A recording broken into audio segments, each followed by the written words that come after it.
الحمد لله رب العالمين والصلاة والسلام على سيد الأنبياء والمرسلين وعلى آله وأصحابه ومن تبعهم ودعا بدعوتهم إلى يوم الدين. أما بعد، أعوذ بالله من الشيطان الرجيم.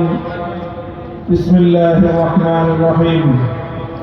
ولا تركنوا إلى الذين ظلموا فتمسكهم النار. صدق الله العظيم.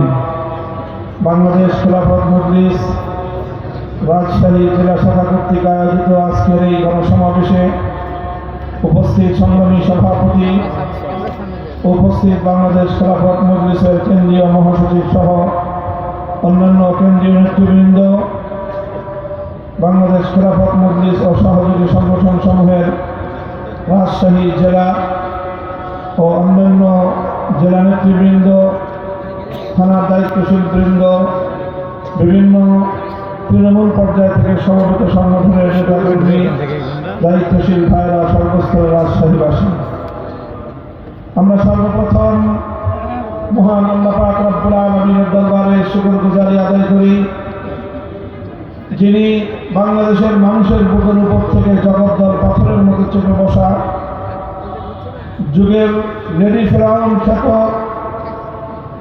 স্বৈরাচারী ফ্যাসিবাদী শক্তি জালিম শাহী শেখ হাসিনাকে উৎখাত করে বাংলাদেশের মানুষকে মুক্ত বাতাসে নিঃশ্বাস গ্রহণ করার সুযোগ করে দিয়েছেন। এজন্য আল্লাহ দরবারে শুকরগুজারি আদায় করি। আল্লাহুম্মা লাকাল হামদু ওয়া লাকাশ শুকর। আমি আজকের মঞ্চে দাঁড়িয়ে স্মরণ করছি ওই সকল বীর শহীদদেরকে যাদের রক্ত আর ত্যাগের বিনিময়ে বাংলাদেশ আজ ঘুরে দাঁড়িয়েছে এবং দ্বিতীয়বারের মতো 5ই আগস্ট 2024 সালে ঐতিহাসিক স্বাধীনতা অর্জন করেছে।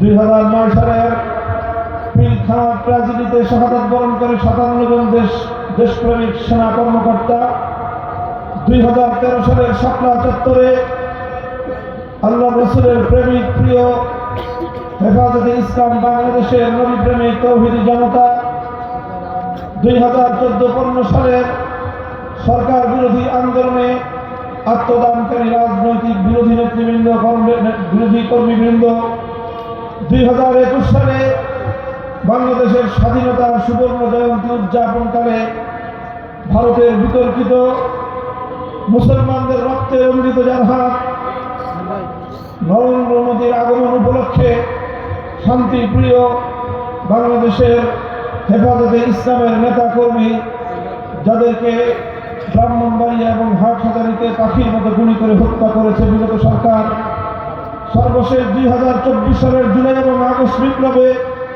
2 সহস্রাধিক বাংলার দামাল সন্তান যাদেরকে দেশে অন্যায়ের বিরুদ্ধে প্রতিবাদ করার অপরাধে, যাদেরকে বৈষম্যের বিরুদ্ধে, ফ্যাসিবাদের বিরুদ্ধে লড়াই করবার অপরাধে ঠান্ডা মাথায় গুলি করে খুন করেছে জালিম শাহী শেখ হাসিনা সরকার এবং তার খুনি প্রশাসন। সেই সকল বীর শহীদদের প্রতি শ্রদ্ধা প্রদর্শন করে এবং তাদের শোক সন্তপ্ত পরিবার পরিজনের প্রতি সমবেদনা জ্ঞাপন করে আমরা আগামী বাংলাদেশকে তাদের প্রতি শ্রদ্ধা রেখে তাদের এই অবদানকে স্মরণ করে আগামী বাংলাদেশ গড়ে তুলবার আহ্বান জানাই। সংগ্রামী সাথী ও বন্ধুগণ, বাংলাদেশ বহু সংগ্রাম, বহু ত্যাগ কোরবানি এবং বহু রক্তের নজরানার উপর দাঁড়িয়ে আছে আমার এই সোনার বাংলাদেশ। তিনটি আধিপত্যবাদী শক্তির বিরুদ্ধে লড়াই করে বাংলাদেশ অর্জিত হয়েছে। 190 বছর পর্যন্ত 1757 সাল থেকে 1947 সাল পর্যন্ত লড়াই করেছে ব্রিটিশ বেনিয়া, সেই পশ্চিমা ব্রিটিশ সাম্রাজ্যবাদী শক্তির বিরুদ্ধে। 1920 শতকের গোড়ার দিকে 1905 সাল সহ বিভিন্ন সময়ে এই পূর্ববঙ্গের মুসলমানদেরকে লড়াই করতে হয়েছে পশ্চিমবঙ্গের দাদাবাবুদের আধিপত্যবাদের বিরুদ্ধে। এরপরে 1947 সাল থেকে 1971 সাল পর্যন্ত লড়তে হয়েছে পশ্চিম পাকিস্তানি খান পাঠানদের প্রভুত্বের বিরুদ্ধে।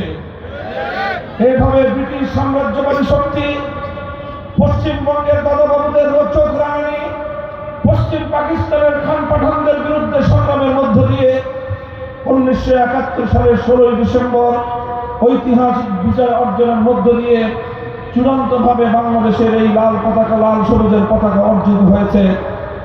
বাংলাদেশ বিশ্ব দরবারে একটি স্বাধীন সার্বভৌম দেশ হিসেবে আত্মপ্রকাশ করেছে। সংগ্রামী সাথী ও বন্ধুগণ, কিন্তু আমরা অত্যন্ত দুঃখ এবং পরিতাপের সঙ্গে লক্ষ্য করেছি 1971 সালে যে মুক্তিযুদ্ধ হয়েছিল, 1947 সাল থেকে ধারাবাহিক সংগ্রামের মধ্য দিয়ে 71 সালে এক সাগর রক্তের বিনিময়ে স্বাধীনতা অর্জন করেছিল বাংলাদেশ। যেই স্বাধীনতা ছিল জালিমের বিরুদ্ধে মুসলিমের লড়াই, যেই মুক্তিযুদ্ধ ছিল অন্যায়ের বিরুদ্ধে ন্যায়ের লড়াই, যেই স্বাধীনতার যুদ্ধ ছিল মানুষের বঞ্চিত অধিকার ফিরিয়ে আনবার লড়াই, সেই মুক্তিযুদ্ধে বিজয় অর্জিত হওয়ার কিছুদিনের মধ্যেই ভিনদেশী একটি শক্তি সুপরিকল্পিতভাবে এদেশীয়তার এজেন্ডার মাধ্যমে মুক্তিযুদ্ধের অর্জনকে ছিনতাই করবার চেষ্টা করেছে। আমরা ব্যর্থহীন ভাষায় বলি, ইতিহাসকে সাক্ষী রেখে বলি, বাংলাদেশের